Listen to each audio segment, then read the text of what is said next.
In my mind, I don't think you can be a top 3 or 5 pick and win most improved.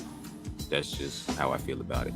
Because we kind of had this discussion before on other episodes, but potential and um, what we see you as being is why we picked you here. So even if you're not necessarily a superstar, we see you being a contributor to a winning team for a long duration. So I don't feel like, regardless of how you do, I don't think you should be in consideration for that. So like, um, if Zion comes back next year and he goes stupid and he just like, oh man, last year he averaged nothing and this year he's averaging 20. Like, come on, bro. Like, Last year he averaged nothing. I mean, somebody gonna say that though. somebody will.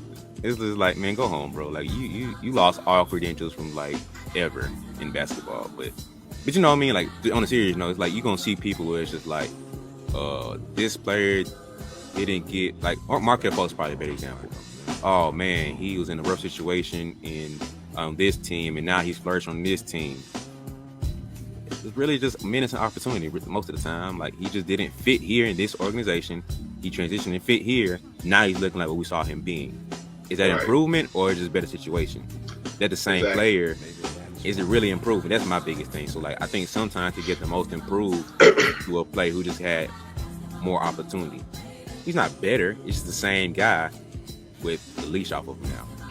Like ain't nobody scared of a dog that's on a tight leash. Like ain't nobody scared of that pit bull on a tight leash behind the fence and the owner sitting right there with the leash in his hand. But to let that pit bull be walking down the street with no collar, no nothing, I guarantee you turn around and run the other way. Yeah, Ain't more nobody scared of dangerous. a player. Exactly. Ain't nobody scared of a player that's just locked up and contained. He can't even get loose for real. Because in the back of his mind, man, I get too many turnovers. I get 1 or 2 turnovers in a row. I'm sitting on the bench. Like if LaMelo was playing right now with a coach that's like 2 turnovers in a row and you done, LaMelo would not be LaMelo right now. Definitely. But you tend to get him next year trade whatever to another team, and it's like now you see LaMelo being LaMelo. Oh, he's most improved. No, he's not, bro. He just got an opportunity now. So I feel like Exactly. it should really go to the player who has actually improved. So he has these stats, same team or similar situation to where it's like, okay, boom, he has actually improved versus more opportunity. I feel like sometimes they get lost in opportunity versus actually improvement with that award. So it's not the player who has the most statistical change, because that's kind of easy to do sometimes. Where, for example, pretty much any guy that was the young Lakers team with Kuz, Lonzo, Julius Randle, that whole squad, Bi, right? So Bi and Randle go to a team and it's kind of like, hey, do your thing now. Did they improve or they get a better opportunity? That's what I'm saying. So it's like they should have went most improved because I finally got an opportunity. Most improved should have went to Josh Hart, who was not saying it like clearly, but in a situation, Josh Hart went from riding the bench to actually playing, and stats have actually grown.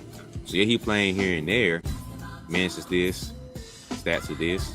He jumped up now. Oh snap, he's actually balling out. Okay, cool. Or it goes from a your boy Giannis. He goes from a role player on the team to now, Star. oh snap, this dude is the best player in the league, and he won most improved like 3 years ago. I think I looked at the awards a little earlier, and it's like he won most improved 2 or 3 years ago, and it's like, okay, he actually improved because his stats went from here to here, and it wasn't a result from not playing to playing, or from lack of opportunity to more opportunity. It's actually improvement. So that's why I feel like the award should go to, not from who finally has opportunity, but from who actually improved from last year to this year.